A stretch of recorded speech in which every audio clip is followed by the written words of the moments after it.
پھر حضور سید عالم صلی اللہ تعالی علیہ وسلم نے پانچویں اور آخری بات ارشاد فرمائی، فرمایا زیادہ ہنسا نہ کرو، زیادہ ہنسنے سے دل مردہ ہو جاتا ہے، دل مردہ ہو جاتا ہے، زیادہ نہ ہنسا کرو، کبھی کبھی رویا بھی کرو۔ اور قرآن حکیم فرماتا ہے کثرت سے رویا کرو، تھوڑا ہنسا کرو۔ بہت زیادہ ٹھٹھا کرنا، بہت زیادہ مذاق کرنا، زندگی میں ہر وقت کسی نہ کسی شغل میلے کے لیے تیار رہنا، یہ دلوں کو سخت کرتا ہے۔ ہم سمجھ رہے ہوتے ہیں کہ تھوڑی دیر کے لیے خوش ہو رہے ہیں، خوش طبی کر رہے ہیں، اس سے اندر کی کیفیات پتھر ہو جاتی ہیں۔ یہ حضور خود ارشاد فرماتے ہیں، الجھے ہوئے لوگوں سے گریزاں نہ ہوا کر، اور حالات کی قبروں کے یہ کتبے بھی پڑھا کر۔ ہر وقت کا ہنسنا تجھے برباد نہ کر دے، تنہائی کے لمحوں میں کبھی رو بھی لیا کر۔ کبھی کبھی رونا بھی چاہیے، اور رونا کئی دفعہ بڑا فائدہ دیتا ہے۔ عاشق دا کامی رونا تونا ہے تے بنا رویوں نہیں منظوری۔ اے عاشق سدا ہی روندے رہندے، پاویں وصل ہوئے تے پاویں دوری۔ تو ان 5 باتوں کو ضرور یاد رکھیں، یہ انسان کو بڑا فائدہ دیتی ہے۔ سیدنا فاروق اعظم رضی اللہ تعالیٰ عنہ کی بات عرض کر رہا تھا، انہوں نے کچھ اسی طرح سے انہی چیزوں میں انہوں نے اپنے آپ کو تھوڑا سا مضبوط کر لیا تھا۔ میں نے قرآن پاک کی ایک آیت کریمہ تلاوت کی ہے، اللہ فرماتا ہے ان الذین آمنوا وعملوا الصالحات، وہ لوگ جو ایمان لائے اور ایمان لانے کے بعد پھر انہوں نے نیک کام کیے، اولئک ھم خیر البریہ۔ ایمان اور نیک اعمال، جن لوگوں نے ان 2 باتوں کو اپنا لیا، نہ مال کی بات کی، نہ اقتدار کی بات کی، یہ اس موقع پر علم کی بات بھی نہیں کی، ایمان اور اعمال صالحہ، فرمایا جو 2 ان باتوں پر عمل کر لیں، اولئک ھم خیر البریہ، فرمایا یہ لوگ ساری مخلوق سے بہتر ہیں۔ بہترین آدمی ہوتا ہے جس کا ایمان پکا ہو، اعمال درست ہو۔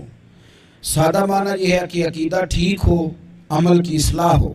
بہترین لوگ ہیں، ایک ایمان ہو، دوسرا اعمال صالحہ ہو۔ 2 چیزیں میسر ہو گئیں تو بڑی ساری چیزیں بہتر ہو جائیں گی۔ سب سے پہلی بات سیدنا فاروق اعظم کی زندگی میں جو بہت زیادہ ملتی ہے وہ اپنی اصلاح کی کوشش کرنا، خود احتسابی، اپنا حساب کرنا ہے۔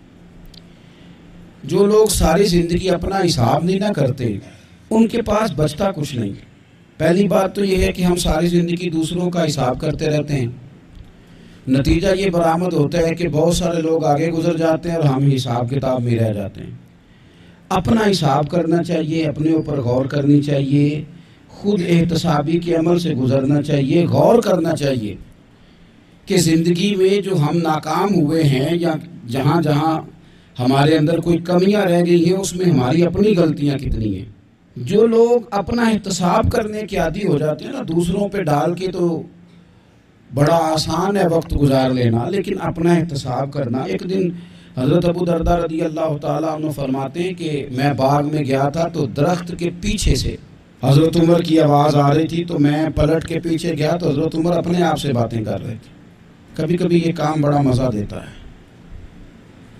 حضرت عمر اپنے آپ سے باتیں کرتے تھے، کہتے تھے خطاب کا بیٹا اور امیر المومنین، واہ بھائی واہ، کیا بات ہے تیری، خطاب کا بیٹا اور امیر المومنین۔ اپنا احتساب کر رہے تھے، اور درجنوں اور 20 جگہ آپ نے یہ لفظ ارشاد فرمائے کہ میں تو اونٹ چرانے والے کا بیٹا ہوں۔ جو لوگ اپنا محاسبہ نہیں کرتے ان کی تعمیر رک جاتی ہے۔ ساری زندگی گزر گئی لیکن اپنا محاسبہ ہی نہیں کیا، اپنے اوپر غور ہی نہیں کیا۔ من عرف نفسہ فقد عرف ربہ، جو اپنے آپ کو پہچان جاتا ہے وہی رب کو پہچانتا ہے۔ فلانے نے غلطی کر دی، فلاں بندے کی وجہ سے میں کامیاب نہیں ہو سکا، فلاں خاندان والوں نے سپورٹ نہیں کیا، فلاں جگہ مجھے اساتذہ ٹھیک نہیں ملے، فلاں جگہ فلاں مدرسے اسکول کالج کا ماحول مجھے ٹھیک نہیں ملا۔ آپ اپنے اندر بھی تو کمزوری دیکھیں کہ اپنے اندر کمزوری کہاں۔ دوسروں پر ملبہ ڈالنا یہ تو بزدل لوگوں کا طریقہ ہے اور آسان کام ہے۔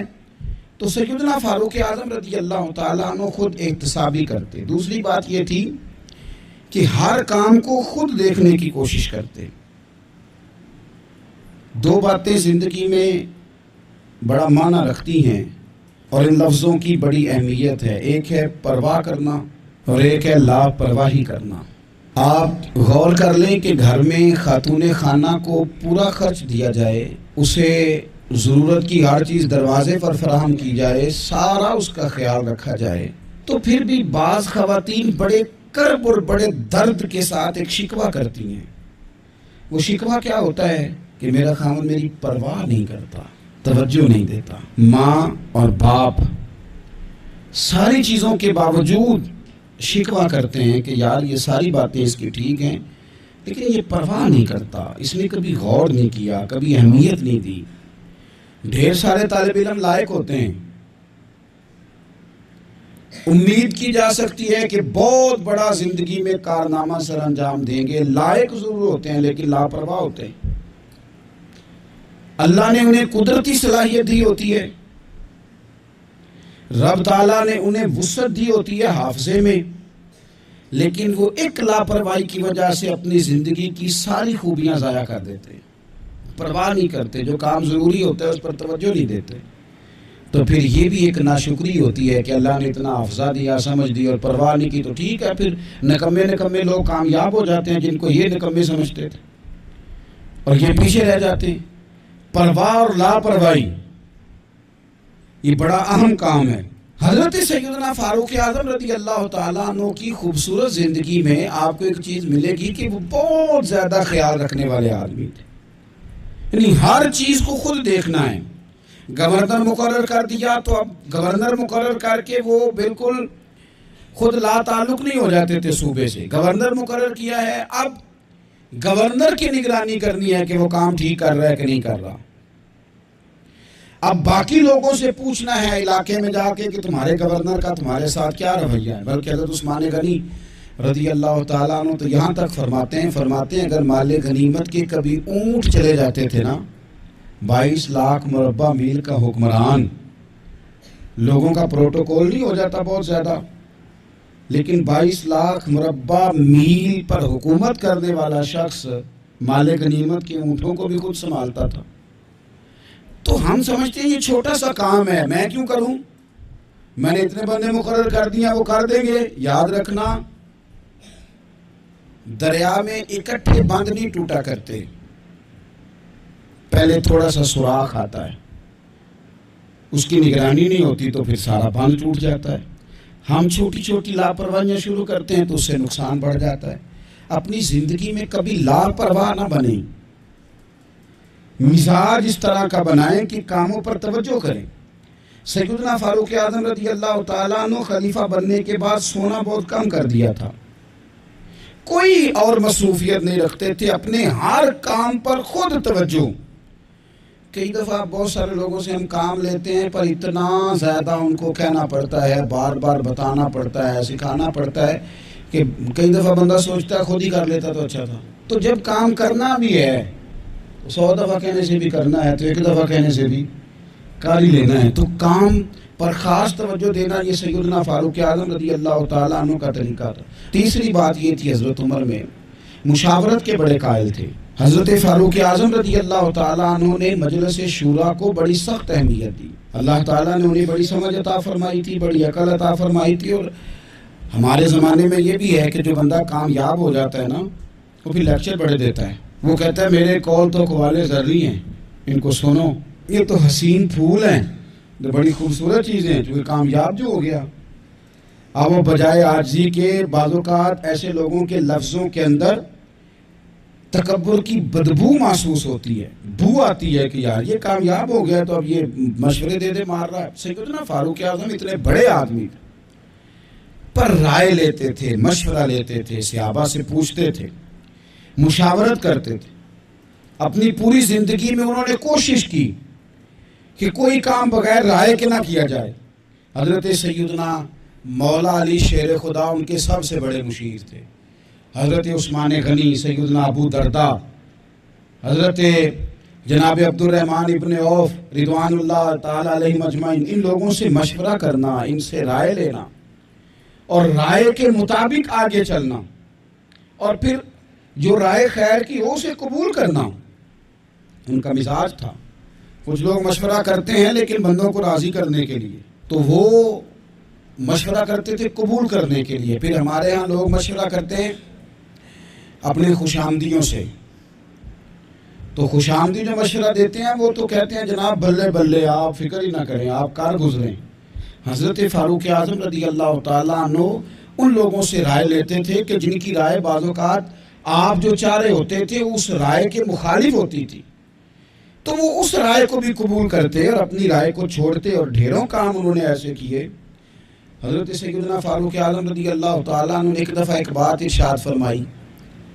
تو ایک خاتون نے پردے کے پیچھے سے اٹھ کے کہا کہ فاروق اعظم آپ یہ بات اس طرح کر رہے ہیں اور قرآن پاک میں یہ بات میری سمجھ میں اس طرح آئی ہے. آپ اپنے اجتہاد سے بات کر رہے تھے، اس نے اپنے اجتہاد سے بات کی. تو حضرت عمر فوراً بولے. یہ میں اس شخص کی بات کر رہا ہوں جو محدث ہیں اس امت کے، ان کی بات کر رہا ہوں جنہیں حضور نے فرمایا میرے بعد نبی ہوتے تو عمر ہوتے. حضرت عمر فوراً کہنے لگے لوگوں، ایک مرد نے خطا کی ہے اور ایک عورت نے درست کہا ہے. لیکن آپ دیکھ لیں بڑے سارے لوگ ہیں جو رائے تو لیتے ہیں پر مشورہ کرنے کو تیار نہیں ہوتے. چوتھی بات سیدنا فاروق اعظم کی مقدس زندگی میں جو ہمیں بہت زیادہ ملتی ہے وہ یہ ہے کہ مزاج میں عدل و انصاف بہت زیادہ تھا، اور گھر کے اندر سے لے کر عدالت کے ایوانوں تک مزاج عدل والا، طبیعت عدل والی. یاد رکھ لیں کہ جہاں انصاف نہیں نہ ہوتا وہاں کوئی چیز قائم نہیں رہتی. معاشرے ہمیشہ عدل و انصاف سے چلتے ہیں. حضرت عمر فاروق رضی اللہ تعالیٰ عنہ پر بذات خود مقدمہ ہو گیا تو آپ قاضی کی عدالت میں پیش ہوئے، لیکن جب آپ گئے تو قاضی صاحب اٹھ کے کھڑے ہو گئے. پھر انہوں نے بڑے احترام کے ساتھ آپ کا نام لیا. تو حضرت فاروق اعظم رضی اللہ تعالیٰ عنہ فرمانے لگے آپ اس مقدمے کا فیصلہ کر لیں، اس کے بعد میں آپ کو معزول کر دوں گا. اس لیے کہ یہاں تو آپ وہی احترام اس شخص کو بھی دیتے جس نے میرے اوپر مقدمہ کیا ہے، اور یہاں مجھے بھی نہ دیتے چونکہ آپ نے میرا اعزاز کیا ہے حالانکہ میرے اوپر مقدمہ ہے. تو لہٰذا آپ دو لوگوں میں انصاف نہیں کر سکے، یہ فیصلہ آپ کر لیں، اس کے بعد آپ کو فارغ کر دیا جائے. جب آپ خود کو قانون کے حوالے نہیں کرتے تو پھر آپ کیسے توقع کرتے ہیں کہ دنیا میں انصاف قائم ہوگا؟ تو یہ مزاج تھا. پانچویں بات یہ تھی کہ حضرت فاروق اعظم جان، مال اور املاک کے تحفظ کے بڑے قائل تھے. وہ کہتے تھے کہ مسلمانوں کی جان، مال، گھر یہ قیمتی اثاثے ہیں. ہمارے ہاں غریب آدمی تھانے میں پرچہ کٹوانے نہیں جاتا. وہ کہتا ہے جتنے سوالوں کا مجھے جواب دینا پڑے گا نا، چور کو اتنے سوالوں کا جواب ہی نہیں دینا پڑتا، وہ جاتا ہی نہیں. حضرت عمر فاروق رضی اللہ تعالیٰ عنہ قدر کی نگاہ سے دیکھتے تھے انسان کی عزت کو، اور بہت قدر کی نگاہ سے دیکھتے تھے. جب ایک گورنر صاحب کے بیٹے نے کسی عام مسلمان کو کوڑا مار دیا یا کوڑے مار دیے تو حضرت عمر فاروق نے گورنر کو بلا کے جو لفظ کہے تھے وہ تاریخ کا حصہ ہیں. آپ نے فرمایا تھا کہ تم گورنر ہو لیکن تم نے کب سے لوگوں کو اپنا غلام سمجھنا شروع کر دیا ہے، حالانکہ ان کی ماؤں نے انہیں آزاد پیدا کیا ہے. ماؤں نے آزاد پیدا کیا، تم نے انہیں غلام سمجھنا شروع کر دیا.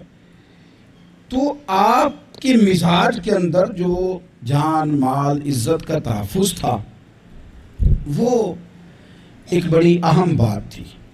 اور چھٹی بات بڑی اہم تھی وہ یہ تھا کہ اپنی رعایا میں جہاں ان کے مالی معاملات کا خیال رکھتے تھے، ان کے حقوق کا تحفظ کرتے تھے، ان کے جان مال کی حفاظت کا ذمہ لیتے تھے، وہاں ان کی اصلاح کرتے تھے، دینی اصلاح. یعنی یہ خلیفہ وقت ہیں جو فجر کی نماز کے لیے گھر سے نکلتے ہیں تو رستے میں جتنے گھر آتے ہیں ان کے دروازوں پہ دستک دیتے ہیں، اٹھو نماز کا ٹائم ہو گیا. اور اگر ایک صحابی جماعت میں دیر سے آتے ہیں تو حضرت عمر ان سے فرماتے ہیں کہ آپ دیر سے کیوں آئے ہیں؟ آپ اگر وقت پہ نماز ادا نہیں کریں گے تو پھر باقی لوگ کس طرح توجہ کریں گے آپ کے جو گھر کے ہیں اور آپ کے جو تحت جن کو اللہ نے بنایا ہے.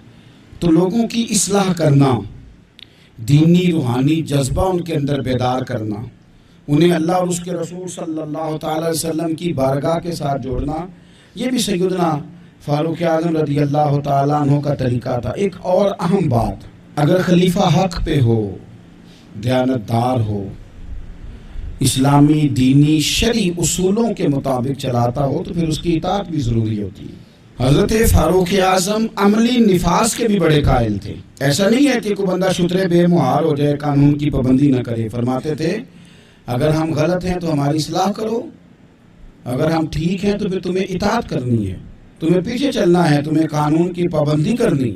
اس حوالے سے بھی ان کا درہ ہمیشہ کھڑا رہتا تھا کہ کسی شخص کو اطاعت سے نکلنے کی اجازت نہیں ہوگی. قانون کی، دین کی، شریعت اسلامیہ نے جن کو اولو الامر قرار دیا، ان لوگوں کی اتباع، ان لوگوں کی فرما برداری بھی ضروری ہوگی، اطاعت بھی ضروری ہوگی.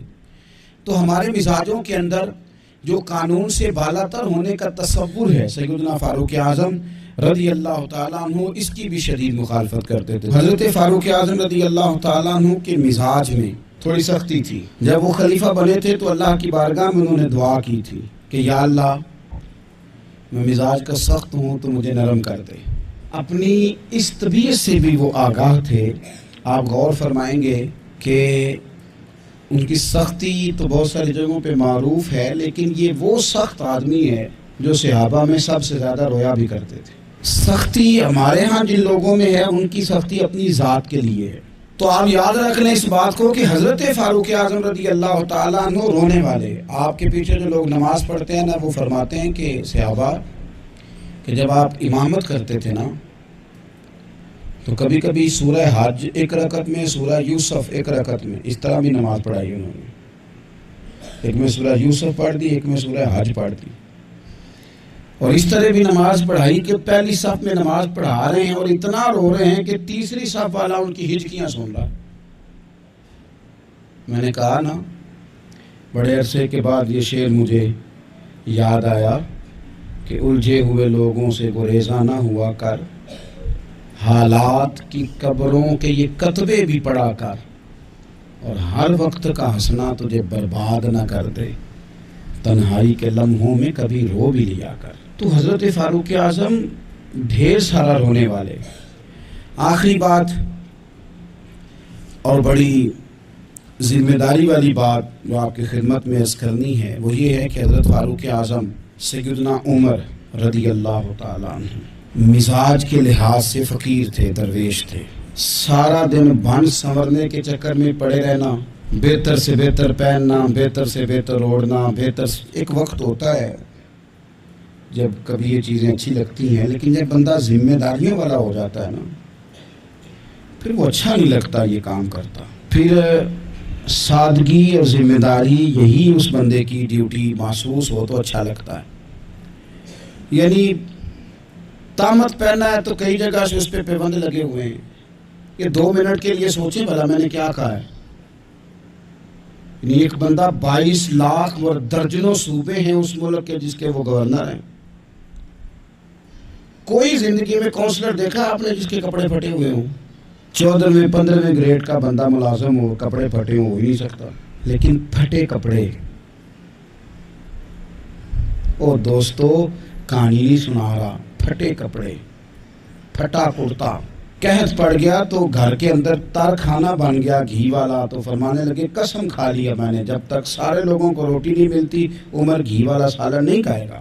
عرب شریف میں خوشبو بڑی مہنگی، آج بھی مہنگی ہے، تو خوشبو آئی تھی مال غنیمت میں تو وہ بانٹنی تھی. تو آپ نے ایک صحابی کی بیوی کی ڈیوٹی لگانی چاہی تو گھر سے وہ خوشبو منگائی. تو بیویاں ہوتی ہیں نا وہ بات کر دیتی ہیں. تو آپ کی اہلیہ کہنے لگی عمر میں نے کوئی مطلب میرے اوپر یقین نہیں، میں ایماندار نہیں. تو حضرت عمر فرمانے لگے نہیں مسئلہ یہ نہیں ہے، مسئلہ یہ ہے کہ میں چاہتا ہوں کہ وہی بانٹ دے، یہ ہمارے لیے بہتر ہے. تو انہوں نے کہا جی وجہ کیا ہے، میں کیوں نہیں بانٹ سکتی؟ تو آپ فرمانے لگے تو کہیں لے نہیں جائے گی، پر بانٹتے بانٹتے جو تیرے ہاتھوں کو لگ جائے گی اس کا حساب عمر کیسے دے گا؟ تھوڑا سا نا مزاج سادہ کر لیں، پہننا اور کھانا اپنا ہمیشہ سادہ رکھیں. 2 چیزیں بندے کو مروا دیتی ہیں، ایک زبان کا ذائقہ، ایک دولت کی ہرس. اچھے کھانے کے باوجود بھی ہمارے مشائخ کا طریقہ تھا کہ باہر کھانے اچھے کھائے جا رہے ہیں، گھر میں سادہ کھانا. جتنا زبان کو ذائقہ لگ جاتا ہے یہ تنگ کرتی ہے، روز نئی سے نئی روٹی مانگتی ہے، اس سے بچ جاؤ. سیدنا فاروق اعظم کے مزاج میں سادگی، کھانے پینے کے اور پہننے کے ماحول میں آپ بے تکلف ہو جائیں. اس نے بڑے مسائل بنائے ہیں. میں نے تھوڑے دن پہلے بھی کہا تھا پہلے نا ہم لوگ بڑے پریشان رہتے تھے، ہم اس پر تقریریں کرتے تھے کہ کڑی والے جہیز منگتے نے، منڈے والے تھے کڑی والے پریشان۔ اب لڑکے والے بڑے نیک ہو گئے، آپ کو پتہ ہے اب جہیز نہیں مانگتے، پرہیزگار ہو گئے۔ انہوں کہتے ہیں جہیز نہیں اساں لینا، 600 بندہ لے ہونا ہے، روٹی انہوں چنگی کھوانی جی۔ اب پرہیزگاری آ گئی، 600 بندہ جو آ رہا ہے اس نے کبھی روٹی نہیں کھائی گھر۔ کھانے پینے کا ذائقہ، اور ہمارے ملک میں سب سے اچھا بزنس کون سا ہے آج کل؟ یہ کھانے پینے کی دکان ڈالو، یہ چلتی ہے۔ تو تھوڑا سا اس سے پرہیز کریں۔ اللہ تعالی ہم سب کو سیدنا فاروق اعظم کا فیضان عطا فرمائے۔ میرے پاس بڑا ہوتا ہے جی، میں چیئرمین ہوں، میں کونسلر ہوں، میں ایم پی اے ہوں، میں ایم این اے ہوں، میں فلاں صاحب ہوں، میں فلاں صاحب ہوں۔ بڑا لوگوں کو میں نے دیکھا ہے گردن میں سریا، کب تک ہو؟ کب تک ہو؟ وزیر اعظم ہو تو کب تک ہو؟ ہم نے تو دیکھا ایک بندہ وزیر اعظم ہوتا ہے، اگلے دن لکھا ہوتا ہے مجرم ہے۔ ایک بندہ صدر ہوتا ہے، اگلے دن لکھا ہوتا ہے ملزم ہے۔ کیا بات کرتے؟ یہ تو آنے جانی۔ حضرت امام مالک بیٹھے تھے ہارون رشید کے پاس، سخت پیاس لگ گئی ہارون رشید کو، اتنی سخت گرمی پیاس، یہ روزہ کھول کے نا کوئی چیز نہ ہو، پانی ہو تھوڑا سا ٹھنڈا سادہ پانی، تو دل کرتا ہے سارے پی جائیں آج۔ حضرت مولا علی نے مثال دی ہے شیر خدا نے۔ حضرت علی نے انوکھی بات کرتے، کہتے نا مجھے فلاں جان سے پیارا ہے، تو شیر تھے نا تو شیروں جیسی باتیں کرتے تھے۔ کسی نے پوچھا آپ کو نبی پاک صلی اللہ علیہ وسلم سے کتنا پیار ہے، تو فرمانے لگے سخت گرمی سخت پیاس میں جتنا بندے کو ٹھنڈے پانی سے پیار ہوتا ہے، مجھے اس سے بھی بڑھ کے اپنے نبی سے پیار ہے صلی اللہ۔ کیسی مثال عطا فرمائی۔ لوگ وہیں کھڑے ہیں جان سے زیادہ پیارے، فرمایا نہیں، سخت گرمی میں سخت پیاس میں اتنا بندے کو ٹھنڈے پانی سے پیار ہوتا ہے، مجھے اس سے زیادہ مصطفیٰ سے پیار ہے۔ یہ مولا علی کا فرمان ہے۔ ہارون رشید کو پیاس لگ گئی تو پانی کچھ دیر سے آیا تو تڑپنے لگا، پانی لاؤ گلا خشک ہو گیا، گھنٹہ ہو گیا، شور کرنے لگا، جلال میں آ گیا، تڑپ، لاتے کیوں نہیں، جلدی کرو۔ جب بندہ گرمی میں آتا ہے نا باہر سے تو پانی دیر سے آیا نا تو دل کرتا ہے کہ وہ ہو سکتا ہے گھر میں کوئی بم بھی پھوڑ دے، پانی کو دیر سے آیا ہے، پہلے پانی۔ اس لیے سمجھدار خواتین باہر سے جب کوئی آتا ہے تو پہلے پانی لاتی ہے، پانی لاتی ہے، پانی پی لیں جناب۔ تو ہارون رشید تڑپ رہا ہے، امام مالک قریب بیٹھے تھے، خادم کہنے لگا حضور ایک کنواں خشک ہو گیا ہے اور دوسرا آپ کی شایان شان نہیں، پانی صاف نہیں، تو تیسرے سے بندہ لینے گیا ہے، آ رہا ہے۔ بندہ تھوڑی دیر سے آیا تو ہارون رشید بڑا پریشان تھا۔ اب بات امام مالک کر رہے تھے تو وہ نہ توجہ اس کی پانی کی طرف تھی، پیالہ پانی کا اندر داخل ہوا تو ہارون رشید کا دل کرتا تھا کہ اڑ کے پانی کے قریب چلا جاؤ، لپک رہا تھا پانی کی طرف۔ جب پانی آیا اس کو پکڑایا تو امام مالک رحمۃ اللہ علیہ کہنے لگے بادشاہ ذرا ٹھہر جا، ٹھہر جا، پی لینا ہے، آگے ہے نا تیرے قبضے میں ہے، ایک مسئلہ مجھے بتا لے پھر پانی پینا۔ ہارون رشید ایک رات پہلے نا بڑی باتیں کر رہا تھا کہ میں حکومت صحیح چلا رہا ہوں، میرے معاملات بڑے اچھے، اپنی حکومت کی تعریفیں ایک رات پہلے ہو رہی۔ اب جب پانی پینے لگا تو امام مالک اس کو رات والی بات پہ اسے سمجھانا چاہ رہے ہیں، فرمانے لگے بادشاہ رک جا، رک گیا۔ آپ فرمانے لگے اگر یہ پانی ملتا ہی نہ، پورے ملک میں نہ ملتا، پھر تجھے پتہ چلتا پوری دنیا میں نہیں، ذرا سوچیں آپ، اگر پانی خدا نہ خواستہ اگر پانی ملے ہی نہ، کہا نہ ملتا، پانی کو کوئی اہمیت تو نہیں نا ہم دیتے، نلکا کھلا ہے تو کھلا ہے، اور اگر ملے نہ تو ہماری بنیادی ضرورت ہے پانی، ایک قدم نہ لوگ چل سکے۔ کہا ہارون رشید اگر ملے ہی نہ اور اگر تجھے لینا پڑے ایک پیالہ پانی کا تو کیا دے کے لے گا؟ کہنے لگا میں اپنی آدھی سلطنت دے دوں گا، آدھی حکومت اور پانی کا پیالہ لے لوں گا۔ امام صاحب فرمانے لگے چل سمجھ میں آ گیا، پی لے پانی۔ اس نے پی لیا تو پیا اس طرح کہ پانی پیالہ منہ سے لگایا تو اتارا تب بھی جب ختم ہو گیا تو امام صاحب فرمانے لگے پی لیا کا پی لیا، فرمانے لگے ایک مسئلہ اور بتا، اب اگر تو نے پانی پی لیا تیرا پیشاب بند ہو جائے، یہ پانی پینے کے بعد پھر پیشاب آنا بھی ضروری ہے، اگر بند ہو جائے تو پھر کیا دے گا؟ تو امام صاحب کی طرف غور سے دیکھ، فرمانے لگے سوچ کے بتانا۔ کہنے لگا حضور آدھی سلطنت باقی کی بھی دے دوں گا۔ تو امام صاحب نے رومال اٹھایا کندھے پہ رکھا، چلنے لگے۔ کہاں جا رہے ہو؟ فرمانے لگے اس بادشاہ کے پاس کیا بیٹھنا جس کی پوری سلطنت کی قیمت پانی کا ایک پیالہ ہے، ایک پیالہ پانی کا اگر نہ ملے تو آدھی گئی، اور پیشاب نہ آئے تو باقی بھی۔ کہنے لگے تو کس سلطنت کی باتیں کرتا ہے، کل من علیہا فان، ہر چیز۔ اب یقین کریں ہمارے پاس کوئی بندہ بیٹھ جائے نا تو ہم اسے ہلنے نہ دیں، ہم اسے کہیں تو تجھے پتہ ہی نہیں اصل بادشاہ میں ہی نہیں ہوں۔ میں تو کچھ ایسے لوگوں کی باتیں بھی سنتا ہوں، مجھے لگتا ہے امریکہ میں بھی حکومت یہی بنواتے ہیں، اتنی زبردست گفتگو کرتے ہیں، اتنا اعلیٰ تجزیہ نکالتے ہیں کہ مجھے لگتا ہے سارے ملکوں کے بادشاہ ان سے مشورہ کرتے ہیں۔ اس قدر زیادہ ہم نے اپنے آپ کو تن کے بڑا کر لیا ہے، کنٹرول میں رہیں، کنٹرول۔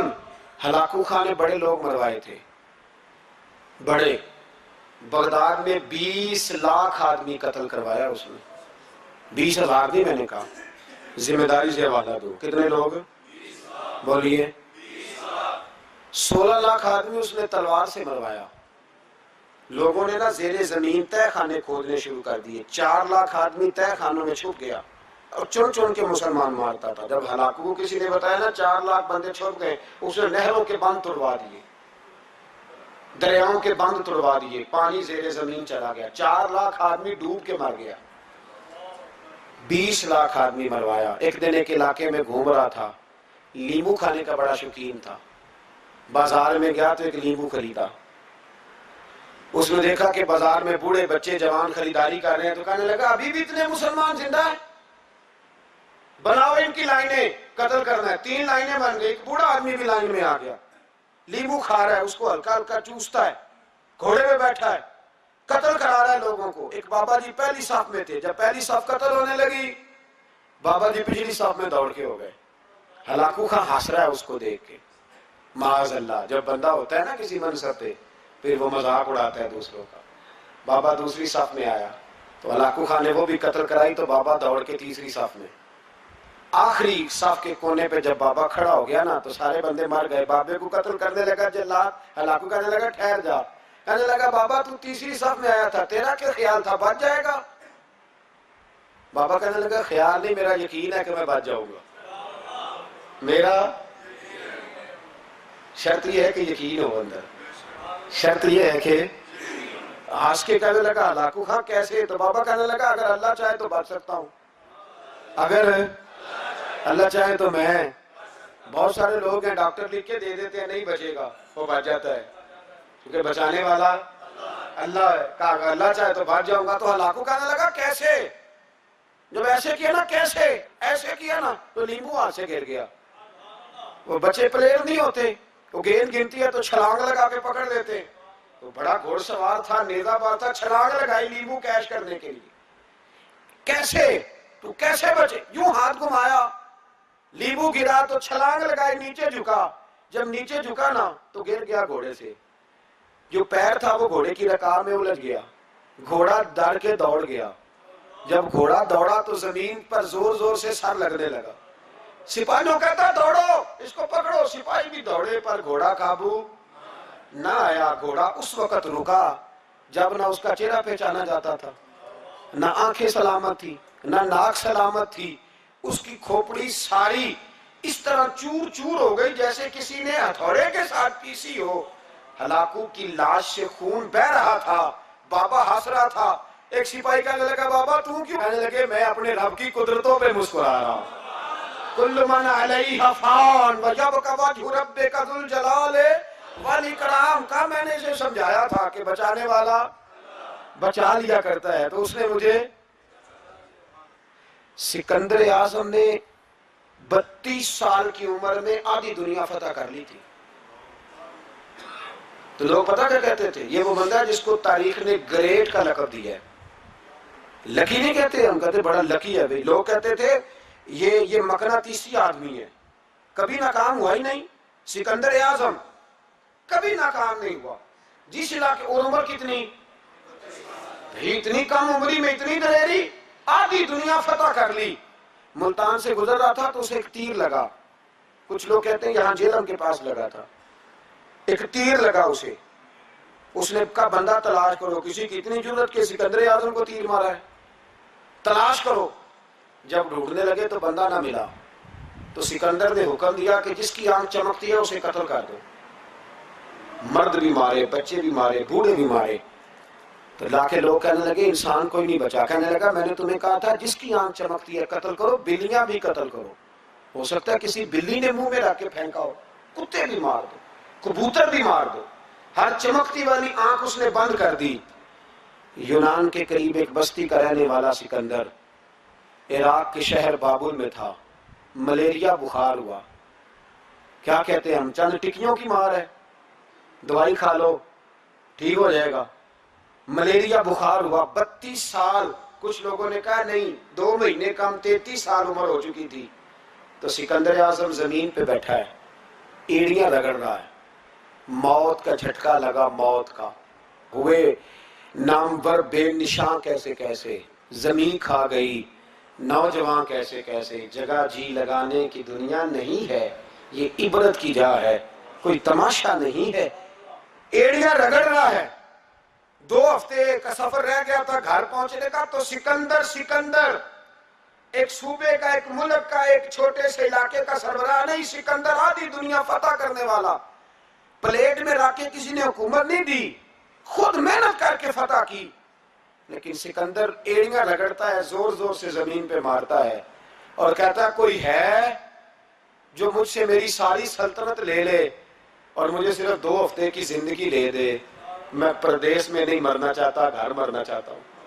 کوئی مجھے 2 ہفتے کی زندگی, 2 ہفتے کی, کوئی 2 ہفتے. مٹی دیں تو مٹی رہنا ایویں کا دی بلے بلے. اج مٹی دے اتے بندے آتے, کل مٹی دے تھلے کا, کوئی مجھے مہلت لے دے. لیکن رب کا قانون ہے, جب وقت آ جاتا ہے پھر مہلت. میرے بھائی اپنی زندگی نا عاجزی میں, جھوک کے, سادگی میں, کونے میں. دنیا کی پروٹوکول ختم ہوں گے. اصل پروٹوکول وہ ہے جو اللہ قیامت کے دن عطا فرمائے گا. میرے نبی پاک نے فرمایا امیر جو ہوں گے, امیر وہ چیونٹیوں کی شکل میں ہوں گے اور غریب اپنے پیروں کے نیچے انہیں مسل کے چلے جائیں. یہ وہ والے امیر جو تکبر کرتے تھے, ورنہ تو امیر حضرت عثمان غنی بھی ہیں, حضرت عبد الرحمن ابن عوف بھی ہیں, حضرت سلیمان علیہ السلام بھی. جو امیر تکبر کرے, اکڑ جائے, اگر امیر ہو عاجزی اختیار کرے تو پھر تو اللہ اسے جنت بھی عطا فرماتا ہے. تو میرے بھائی اپنے آپ کو سمیٹیں. ہم جانے کے لیے جن کی عمریں میری طرح 40 سال کی طرف سفر کر رہی ہیں نا, وہ آدھی زندگی جی چکے ہیں, باقی آدھی پتہ نہیں ہے. لوگ اتنا لمبا یاد نہیں رکھتے. حضرت مولا علی قبرستان گئے تو قبر والوں سے کہنے لگے قبر والوں تمہارا کیا حال ہے. تو ایک مردہ قبر کے اندر سے بول کے کہنے لگا علی کفن پھٹ گیا ہے, ہڈیاں چور چور ہیں, مال تو پتہ نہیں کہاں رہ گیا پر حساب دینا پڑ رہا ہے. آپ بتائیے پیچھے ہمارے گھر والوں کا کیا حال ہے. تو حضرت علی فرمانے لگے جہاں تم بیٹھتے تھے وہاں کوئی اور بیٹھنے لگ گیا. تمہاری بیویوں نے نئے نکاح کر لیے, تمہارے دوستوں نے نئے دوست بنا لیے. اب تو لوگ تمہیں یاد بھی نہیں کرتے, اب تو تمہارا ذکر ہی کوئی نہیں کرتا. اب تو ختم ہو گیا, تمہارا تذکرہ بھی کوئی نہیں. تذکرہ اسی کا رہے گا جس نے رب کو یاد کیا اور پھر رب نے اس کا چرچا کیا, اس کا تذکرہ رہے. اپنے آپ کو ایک موقع پر بھی کبھی متکبر نہ ہونے دیں. عاجزی حسن ہے زندگی کا. خزانہ آئے تو قارون نہ بنے, محل بنائیں تو شداد نہ بنے. اگر اللہ تعالیٰ دولت دے تو کبھی بھی اپنے آپ کو نمرود اور فرعون نہ بننے دے. اقتدار ملے تو کبھی بھی اپنے آپ کو ہلاکو خاں اور چنگیز خان نہ بناؤ. اور اگر نمازی بنو تو وہ والے نمازی بنو جو نمازی بھی ہوتا ہے. حضرت عمر فاروق کو کسی نے عید والے دن دیکھا تو عمر رو رہے تھے, چھوٹی عید والے دن. ہمارے ہاں تو لوگوں نے ڈیک تیار کر کے رکھ لی ہیں, تیاری ہو گئی ہے. چاند رات کو جو نیکیاں کمائی ہیں وہ ساری شیطان کے حوالے کریں گے معاذ اللہ الا ماشاء اللہ. اس کو کہیں گے لے جا, ہم نے کمائی ہے تیرے لیے. فوراً پہلی رات ہی ادھر اعلان ہوا نہیں, ادھر تماشے لگے نہیں معاذ اللہ. حضرت عمر عید والے دن رو رہے تھے. کسی نے کہا عمر یہ خوشی کا دن ہے آپ رو رہے ہیں. تو فرمانے لگے خوش تو وہ ہونا جس کو یقین ہے کہ اس کا نماز روزہ قبول ہو گیا. مجھے تو ابھی پتہ ہی نہیں میرا قبول ہوا ہے کہ واپس کر دیا جائے گا. جاؤ مجھے کچھ خبر سناؤ آ کے کہ میرا قبول ہوا. وہ تو بے نیاز ہے, وہ تو دل کرے تو کہے جا اٹھا کے لے جا, تیرا مجھے پسند ہی نہیں. عاجزی میں رہیں, انکساری میں رہیں, عمل کر کے روئیں, کہے مولا تیرے قابل تو نہیں پر تو مہربانی فرما, اسے قبول فرما. کرنے والا ایک مرد ہے, ان کی نگہبانی کرنے والا ایک ہے، ایک مرد ہے 50 عورتیں. جب یہ 6 علامتیں ہیں تو سمجھ لو قیامت آنے والی. علم اٹھا لیا جائے. علم کیسے اٹھتا ہے؟ علماء جب چلے جاتے ہیں اور پیچھے نئے علماء تیار نہیں ہوتے تو پھر علم اٹھ جاتا ہے. بہت سارے ضلعوں کے ضلع ایسے ہیں جہاں عالم نہیں ملتا، سکھا آدمی نہیں ملتا. ضلعوں کے ضلع. ہمیں شوق ہی نہیں کہ ہمارا بچہ عالم بنے، ہمارا مزاج ہی نہیں. اور علم کی بات ہم سنتے بھی نہیں، نہ ان لوگوں کے قریب بیٹھنا، ان سے کچھ لینا. ہمارا مزاج ہوتا ہے جو علم کے معاملے میں رسوخ رکھتے ہیں، ہمارا مزاج نہیں. علم اٹھتا جا رہا. آپ یقین کریں کہ فتویٰ لینے کے لیے سکھا آدمی نہیں ملتا، اور ہم اپنے بچوں کو اس فیلڈ میں لانے کو تیار نہیں. میرے حضور نے فرمایا جب زنا بڑھنے لگے، کیسے کہوں کہ عالمی اعداد و شمار کہتے ہیں پاکستان میں زنا تیزی سے سستا ہوتا جا رہا ہے، زنا کرنا آسان ہو رہا ہے. شرابیں فخر کے طور پر پی جاتی ہیں. وہ کہتے ہیں جی یہ چودھریوں کی شادی ہے، وڈیروں کی شادی ہے، ان پہ شراب نہ آئے تو شادی کیسے آگے بڑھے گی. یاد رکھیں ہمارے صوفیاء کہتے ہیں، بزرگ کہتے ہیں کہ شراب پیشاب سے بھی زیادہ پلید چیز کا نام، اس سے بھی زیادہ پلید ہے یہ. تو اپنے تصورات کو سمجھیں.